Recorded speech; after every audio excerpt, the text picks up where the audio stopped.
Voting booth on Sunday for a second round in the presidential election. A handful of opinion polls favor ruling party candidate and former President Tabaré Vázquez with a double-digit lead, actually. CCTV's Joel Richards has a preview on how the economy and marijuana laws are affecting this runoff. The flags of the ruling Broad Front coalition are flying high in Uruguay.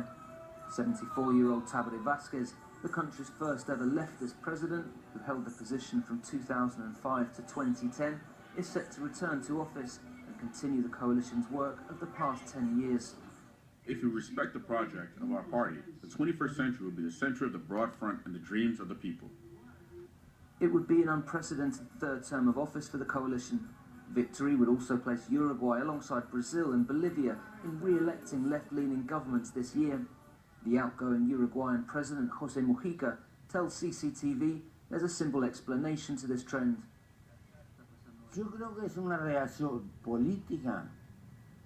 It is a political reaction of the great majority of marginalized people who realize they have benefited. They defend the government because things were better for them. It's that simple. There's no magic wand here.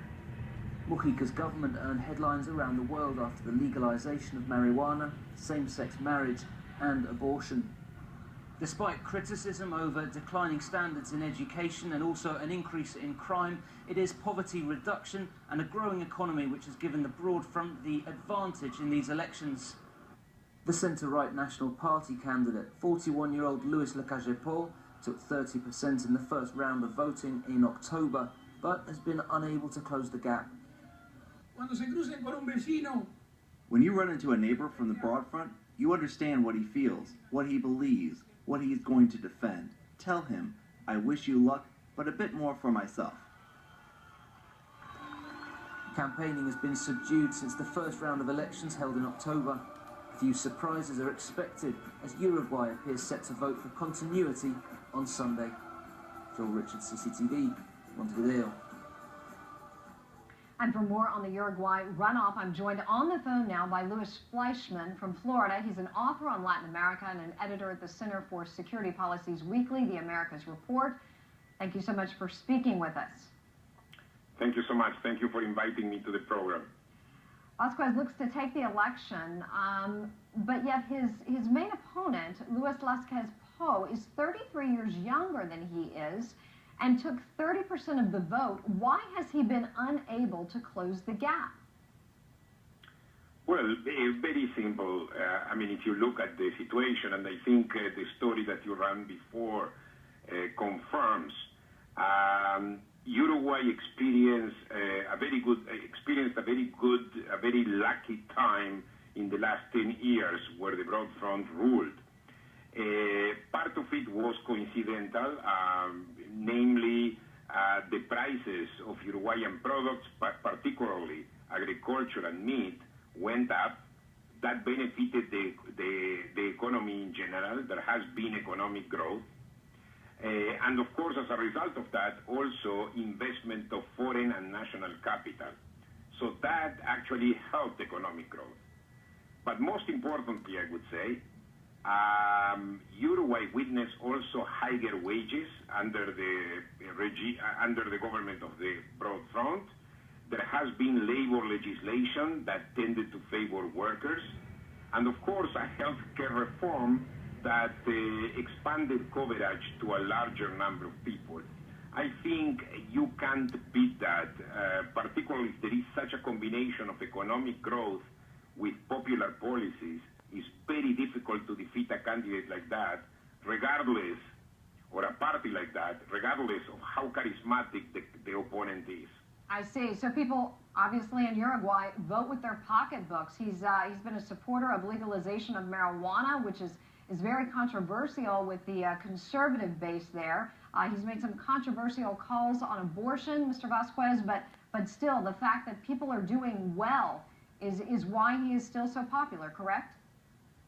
Absolutely, and when we are talking about doing well, we are talking relatively, all right? Uruguay is a country that is not particularly successful. I mean, it's not Brazil. It's a small country.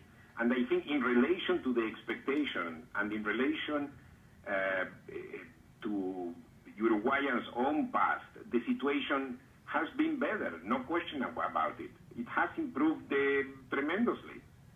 That's right. So it looks like that he's probably a shoo-in at this point. What would a government under him look like in another 5 years? Well, I would say the following. If the prices of Uruguayan products in the international market continue to grow, or at least keep the high price that they are having now, most probably economic growth will continue. And if that is the case, probably the government is going to get all the credit. However, you never know, because I think still the Uruguayan economy is a dependent economy. In other words, you don't have a lot, although there have been serious reforms, for instance, in the land and in the way the land is exploited and the way the land is owned. There is not enough of an internal economic growth in Uruguay, despite the fact that there has been a lot of investment, national and foreign. Still, the Uruguayan economy is not strong enough. It depends on external factors. Therefore, I believe that if there is a problem with the prices of Uruguayan products in the international market, most likely there will be an economic decline and probably a huge deficit given the tremendous public expenditure carried out by the government. Louis Fleischman, thank you so much for your comments, joining us live by phone from Jupiter, Florida. We really appreciate it. Hard hit by Ebola, Liberia sees a